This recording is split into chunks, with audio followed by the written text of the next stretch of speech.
Hi, my name is Heather, and I'm here with Lena. We're here to discuss what it's like growing up in northern Minnesota. So, what can you tell us about yourself, Lena? Well, oh my, where are my manners? Would you like a cup of coffee? No, thank you. I'm fine. Well, how about a donut or a cookie? No, thank you.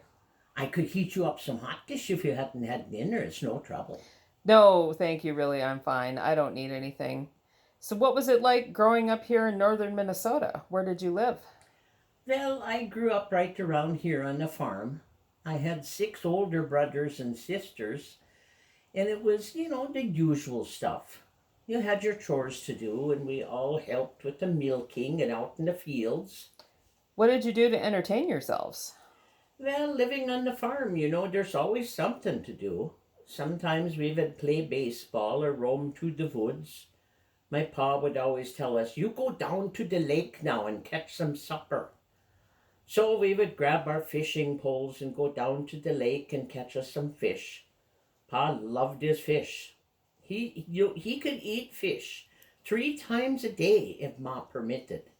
Sometimes she would say, "Pa, you go tell the boys now to go shoot us a rabbit or a squirrel or something. We can't eat fish all the time." So then the boys would grab their guns and go out and go hunting. So, you lived off the land a lot? What kind of fish did you catch? Oh, yeah. We used to catch norterns in the lake. They were some wild ones, Hoofda. They would jump out of the lake and you had to be quick. Otherwise, they would wiggle right off of your hook.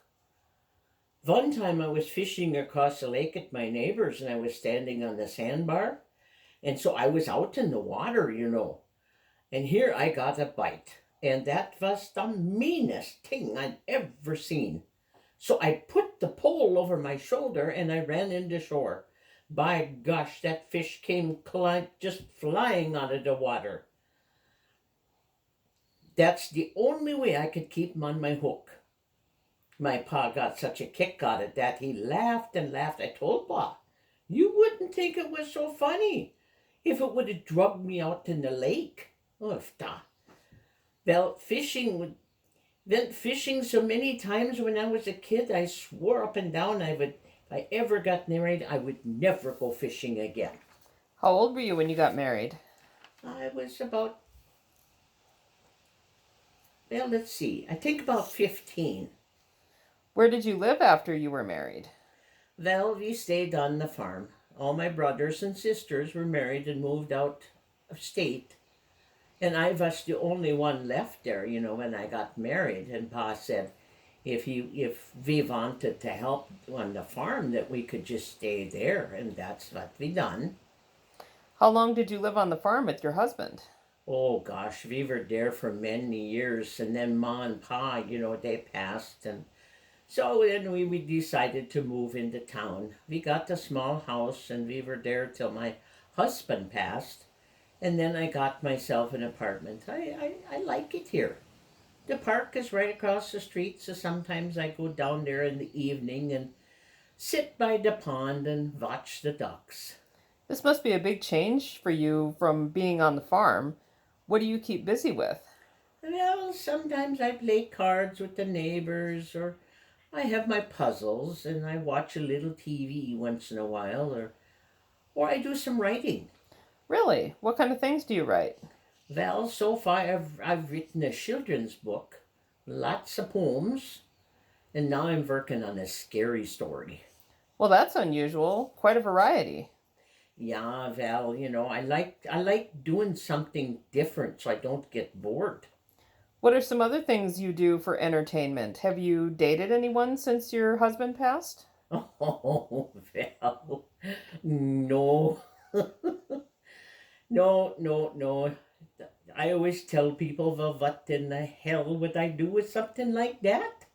No, no, I was married once and it was a good man, that was enough. Do you go out much with your friends and do things? Well, I do love to play bingo. That's a lot of excitement for me. Where do you go to play bingo?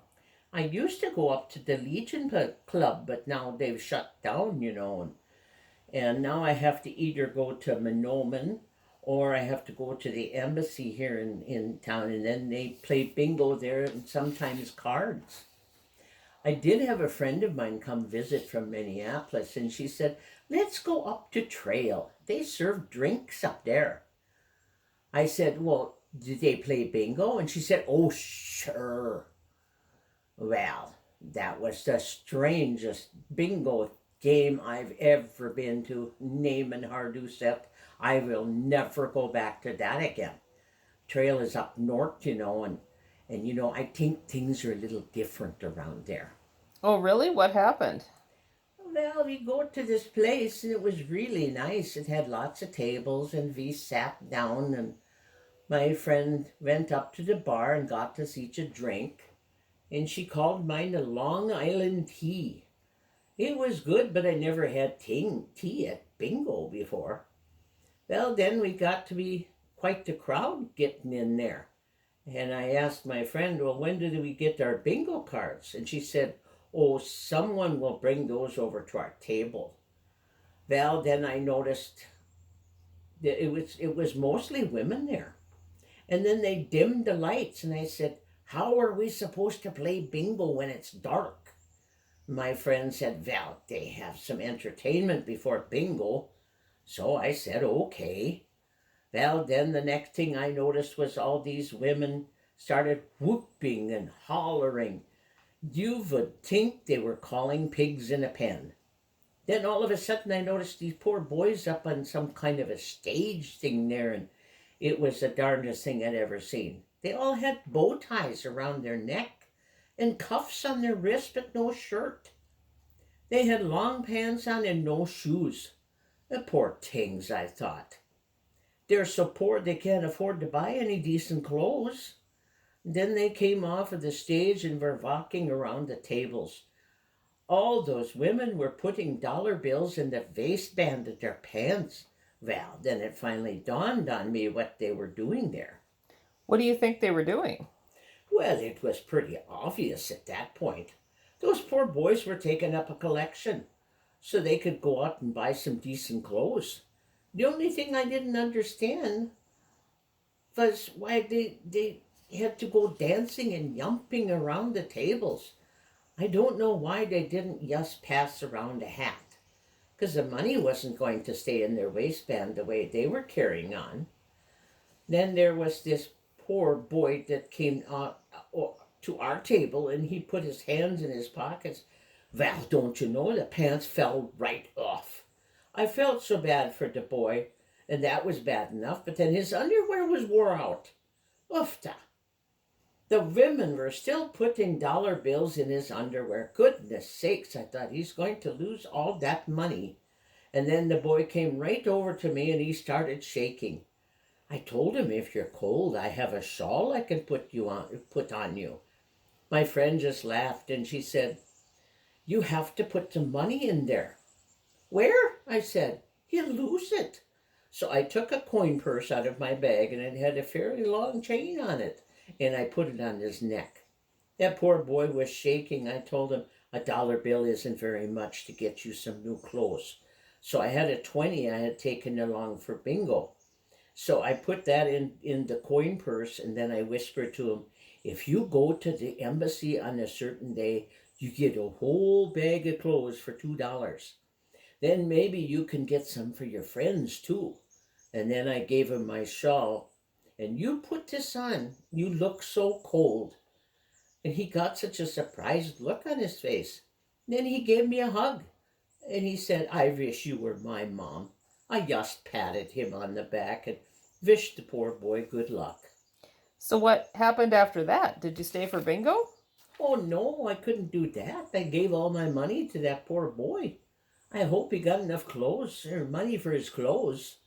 It was getting kind of cool out, and he would have needed to buy a coat and some shoes, and definitely some more underwear. The poor thing. Well, thank you so much for talking to me today, Lena. You sure have some real adventures around here. Maybe sometime I can come back and you can share some more tales of the North Woods of Minnesota with me. Oh, you betcha.